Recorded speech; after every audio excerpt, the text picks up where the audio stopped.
un 20%. Sí, doctora. Ya. Hoy vamos a ver el aparato respiratorio.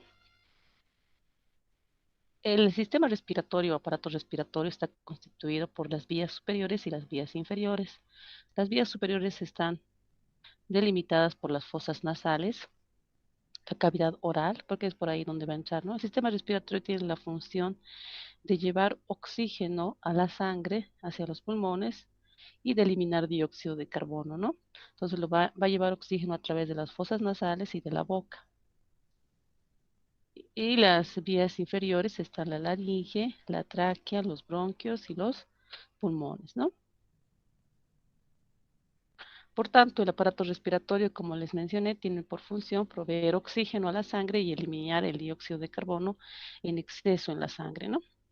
La respiración tiene esa función de ser un proceso relacionado con la captación de oxígeno y eliminación de dióxido de carbono a través del proceso de hematosis, que es el intercambio gaseoso, ¿no?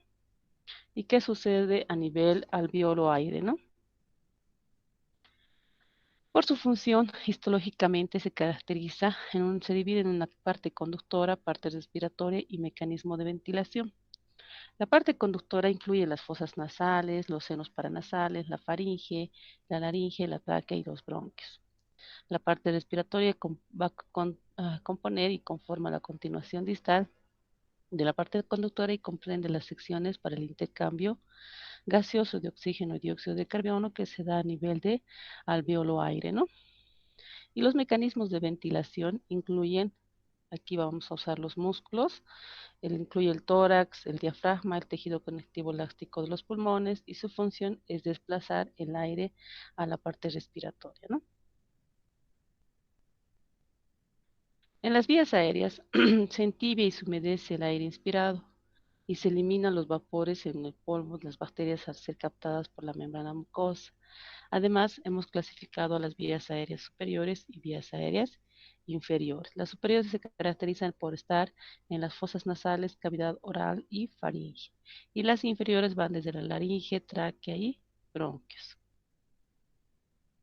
Las fosas nasales y senos paranasales son la primera vía de respiración superior. Las cavidades nasales son fosas o cámaras o pares pequeñas, como pueden observar aquí en la gráfica, separadas por un tabique óseo cartilaginoso que se comunican con el exterior a través de los orificios llamados las narinas.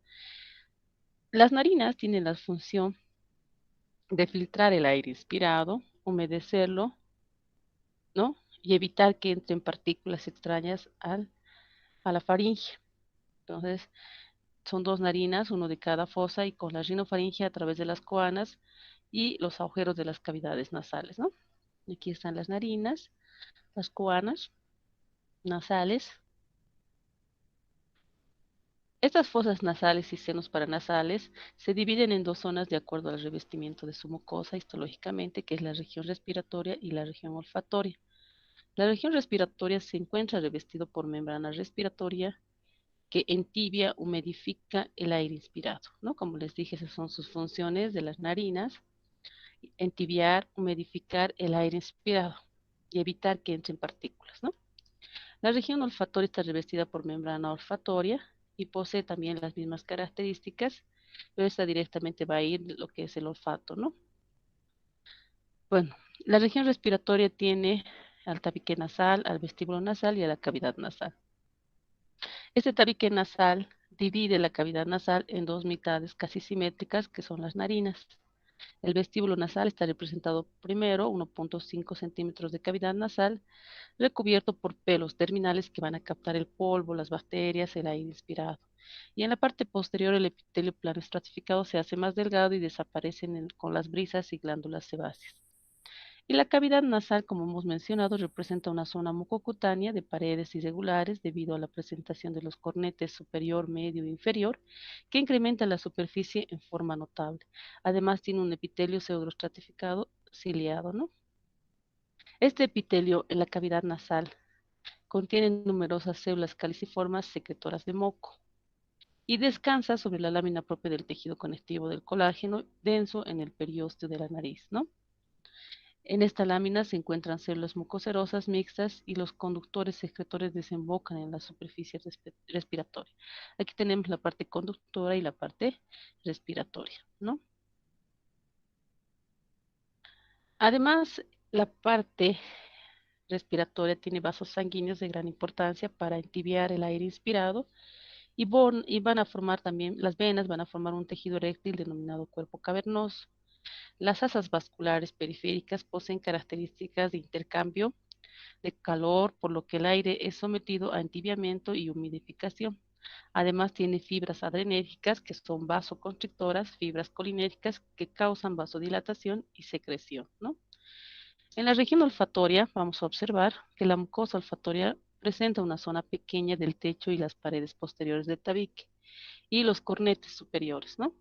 Tiene un epitelio de cilíndrico pseudoestratificado que es muy alto y en color fresco tiene un color pardo amarillento debido al contenido de pigmentos de las células de sostén. Y existen tres tipos celulares en la región olfatoria, que son las células olfatorias de sostén y las basales, ¿no? Aquí podemos observar la cavidad oral, es una estructura que se encuentra comunicada con el exterior y requiere también de una membrana mucosa de recubrimiento para superficie húmeda, ¿no? Además, no se olviden que la cavidad oral también es bueno, es la vía respiratoria superior, por donde también a veces metemos aire inspirado, ¿no? Generalmente se debería meter el aire inspirado por la nariz, pero igual la inhalamos por la boca, ¿no? Entonces aquí está la cavidad oral como un componente principal de las cavidades respiratorias superiores, ¿no? Aquí podemos observar el epitelio plano estratificado no queratinizado de la cavidad oral. La faringe. La faringe comunica la cavidad nasal con la laringe, ¿no? Aquí vamos a observar, además la faringe se divide en tres porciones, que es la nasofaringe, la orofaringe y la laringofaringe, que comunica lo que es la laringofaringe, va a comunicar la faringe con la laringe, ¿no? Y permite el paso de aire, de alimentos, y funciona como cámara de resonancia para la fonación. Y según sus relaciones se divide en rinofaringe, orofaringe y laringofaringe, ¿no? Aquí tenemos la rinofaringe, la orofaringe y la laringofaringe. Y las paredes de la mucosa faringea que están expuestas a efectos abrasivos están tapizados por un epitelio estratificado plano, ¿no? Queratinizado, como pueden observar aquí en la gráfica, ¿no? Entonces, en esta gráfica podemos observar que la nasofaringe tiene un tejido epitelial pseudoestratificado, cilíndrico ciliado, y la orofaringe tiene un epitelio estratificado no queratinizado, ¿no? Bueno, ahora vamos a ver las vías eh, inferiores, y ahí está la tráquea. La tráquea es un tubo corto, flexible, y mide más o menos 2,5 de diámetro y 10 centímetros de longitud. Su función es que permite el paso del aire y su pared permite el acondicionamiento del aire inspirado que nosotros inspiramos y se extiende desde la faringe hasta la mitad del tórax, ¿no? Tiene una porción denominada carina que separa a la tráquea en un bronquio derecho y en un bronquio izquierdo. Histológicamente, la tráquea tiene cuatro capitas que viene desde la mucosa, submucosa, cartilaginosa y una adventicia. Histológicamente, la capa mucosa tiene un epitelio pseudoestratificado ciliado y una lámina propia rica en fibras elásticas. La submucosa tiene tejido conjuntivo apenas más densos que el de la lámina propia y la cartilaginosa tiene cartílagos hialinos en forma de C. Y por último, la adventicia, que tiene un tejido conjuntivo que adhiere a la tráquea de las estructuras contiguas, ¿no? Aquí podemos observar en la gráfica la tráquea, su capita submucosa, la cartilaginosa, que es la más gruesa, y la adventicia, ¿no? El epitelio traqueal tiene células ciliadas, tipo celular traqueal más abundante y se extiende a través de todo el espesor del epitelio y cada célula tiene aproximadamente 250 cilios que actúan en forma de vasera mucociliar. ¿Qué quiere decir eso? Que sirve como un mecanismo protector importante para la eliminación de pequeñas partículas inhaladas de los pulmones, ¿no? También tiene una membrana basal, la tráquea, que es una capa bien limitada, ¿no? Que se sitúa bajo el epitelio traqueal y tiene entre 25 a 40 micrómetros de espesor y consiste en fibras muy colágenas, muy juntas, ubicadas justo debajo de la lámina basal epitelial y es la parte de la lámina propia, ¿no? Bueno, esta membrana basal de la tráquea en los fumadores, bueno, esta es una gráfica de un cigarrillo que nos representa la tráquea, los bronquios derecho e izquierda y aquí mmm, los pulmones, ¿no? En los fumadores, en particular en los que padecen tos crónica, esta capa puede estar considerablemente más gruesa, lo cual es una respuesta a la irritación de la mucosa. Porque ¿qué hace bueno, ¿qué hace el cigarrillo? El cigarrillo tiene un componente que es la nicotina y que se absorbe al parénquima pulmonar y por tanto directamente va a dañar a la membrana basal de la tráquea. Y estos pacientes siempre van a llegar a presentar tos crónica, fibrosis pulmonar.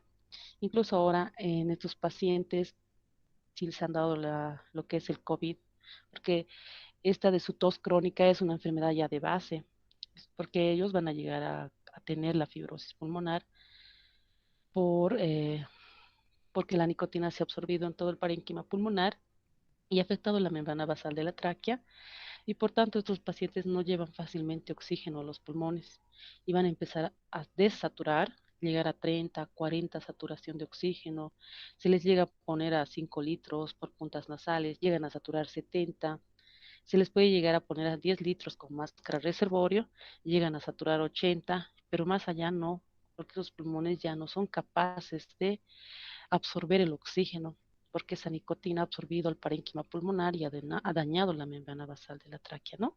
Entonces es muy importante evitar fumar cigarrillo, porque hay personas que desde los 10, 12 años se empiezan a fumar cigarrillo y incluso a veces llegan a hacer un mal hábito porque llegan a fumar una cajetilla de cigarrillo al día o 2 cajetillas y no se dan cuenta que están dañando los pulmones, ¿no?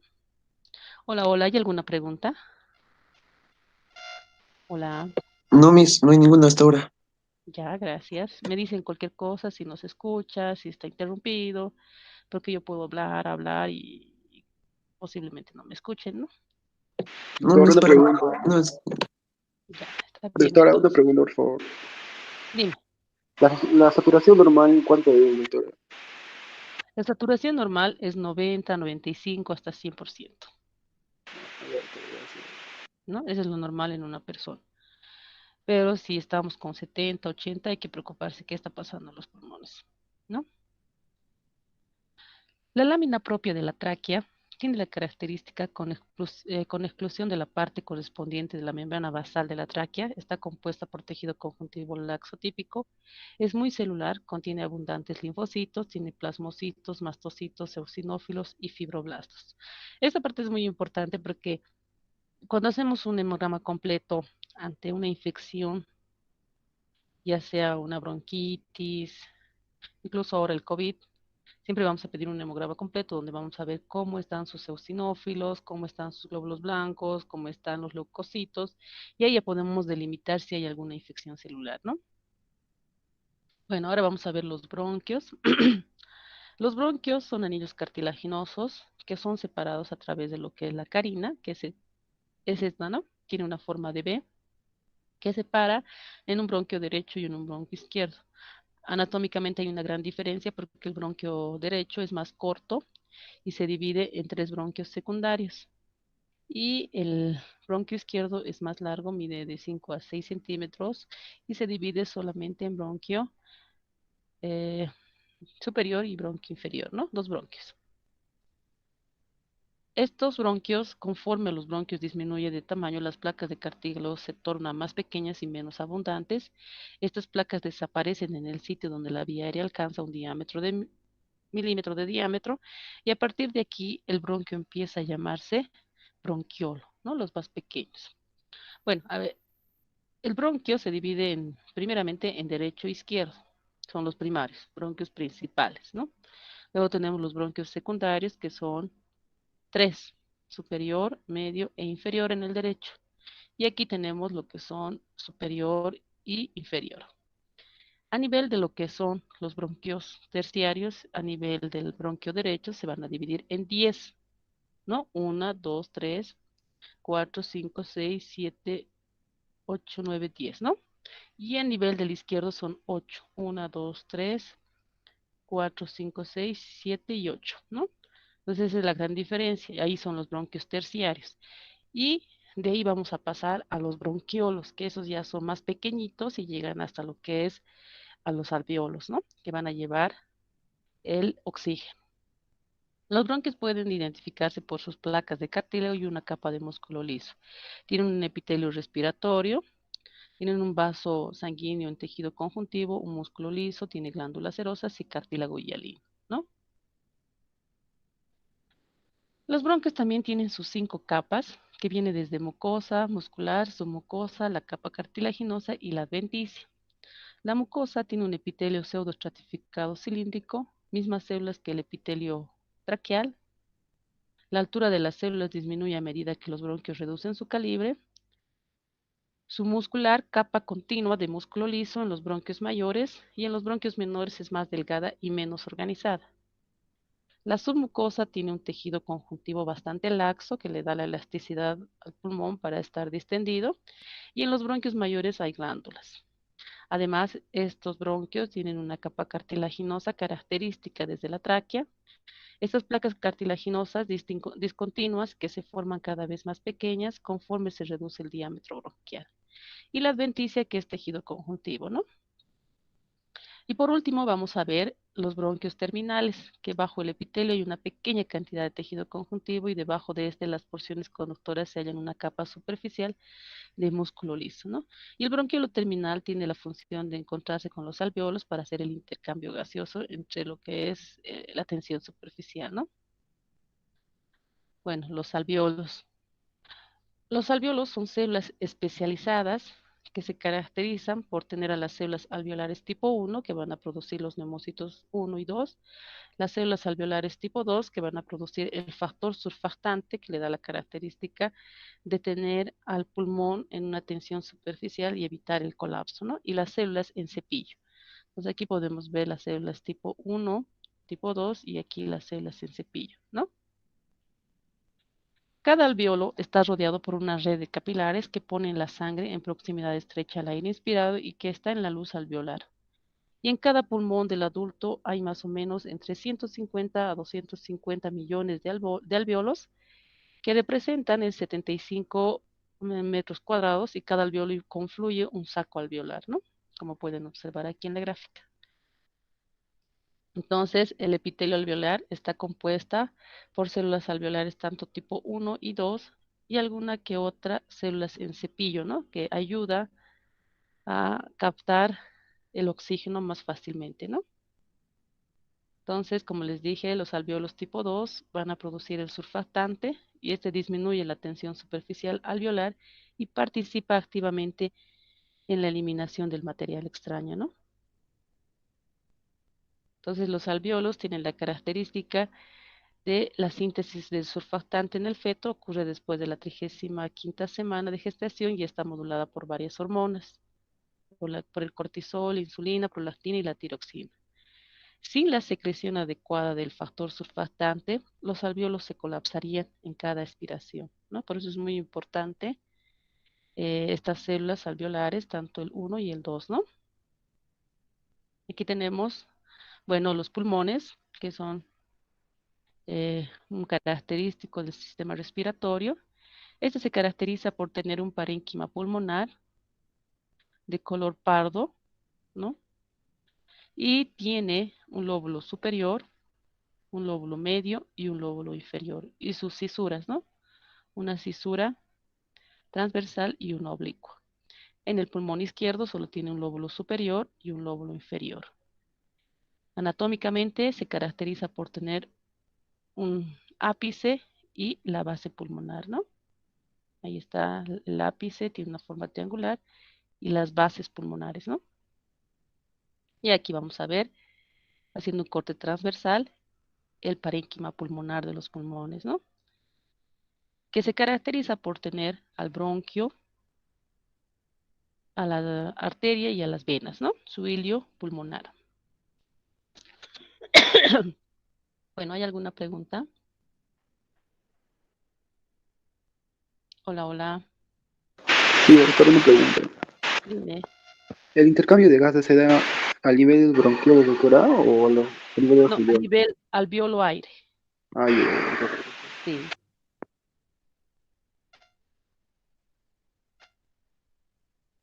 ¿Alguna otra pregunta? Creo que no, ¿no? Siguen en sus exámenes, ¿no?